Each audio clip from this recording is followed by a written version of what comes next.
As we keep a close eye on the Middle East, President Trump speaking in a brand new interview with Axios, saying that he needs to be personally involved in selecting Iran's next leader, just like in Venezuela. Trump acknowledging that the fallen supreme leader's son could be the most likely successor, but the president making clear that option is, quote, unacceptable. The rogue regime now conducting retaliatory strikes against at least 12 countries.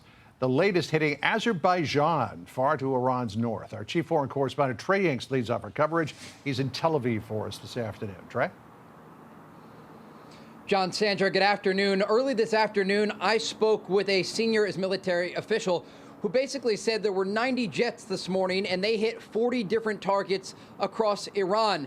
Already since that conversation, another wave of Israeli jets has flown to Iran again and is bombing targets across the country. This comes as we're getting some new video showing the Iranian Air Force trying to evade an Israeli plane, an F-35, that ultimately in a dogfight shoots down the plane. And you can see that video right here. The Israelis say this is the first time they have had an air kill like this since the 1980s. Israel's Prime Minister today, Benjamin Netanyahu, going to meet with U.S. and Israeli pilots at an airfield in southern Israel.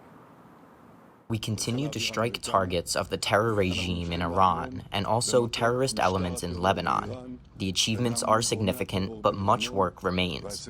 I want to again thank my friend, President Trump, for the cooperation between us and between Israel and the United States.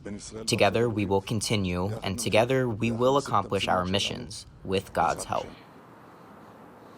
Officials here say that coordination is historic, and it's very important right now as the Iranians are continuing their ballistic missile launches against this country and regional Gulf countries. Last night, 3 separate alarms sounded across central Israel, sending people into bomb shelters. There were another 2 alarms today amid incoming Iranian ballistic missile fire. Now, the Iranians are now commenting on the war, saying this from Tehran. We didn't start this war. This was not our war of choice.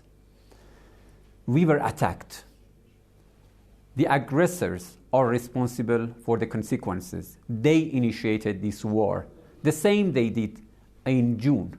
So Iranians have no other choice other than continuing to resist, to defend their territory, their sovereignty, their security, as long as it takes.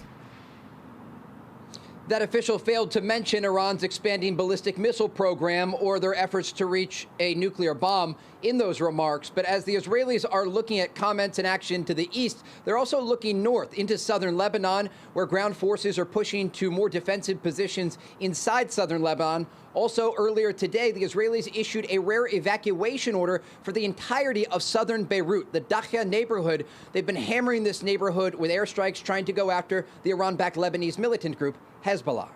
John, Sandra? Hey, Trey, just wondering, have you heard anything about Israeli officials hacking Iranian TV and putting up messages encouraging people to rise up against the regime?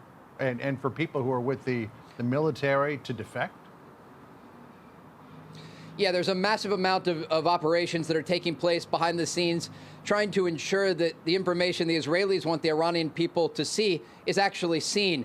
Some of this has to do with the IDF Military Intelligence Directorate, the Amman unit, and this is led by Major General Shlomi Binder, who has been taking this intelligence operation to a new level in the region, so that not only are the Israelis able to confirm and control the information inside of Iran, they're also able to identify immediately which officials are going in to replace those who are killed in airstrikes, and they're immediately striking them. They say it's a game of cat and mouse almost. And once a new official comes into power to oversee a military unit or an IRGC headquarters after it's hit, they immediately target that individual. And again, this speaks to the coordination between the Israelis and the Americans as it relates to intelligence. And we are told that intelligence is actually leading a lot of these military operations that we're watching unfold. Hey everyone, I'm Emily Campagno. Catch me and my co-hosts Harris Faulkner and Kaylee McEnany on Outnumbered every weekday at 12 p.m. Eastern, or set your DVR. Also, don't forget to subscribe to the Fox News YouTube page for daily highlights.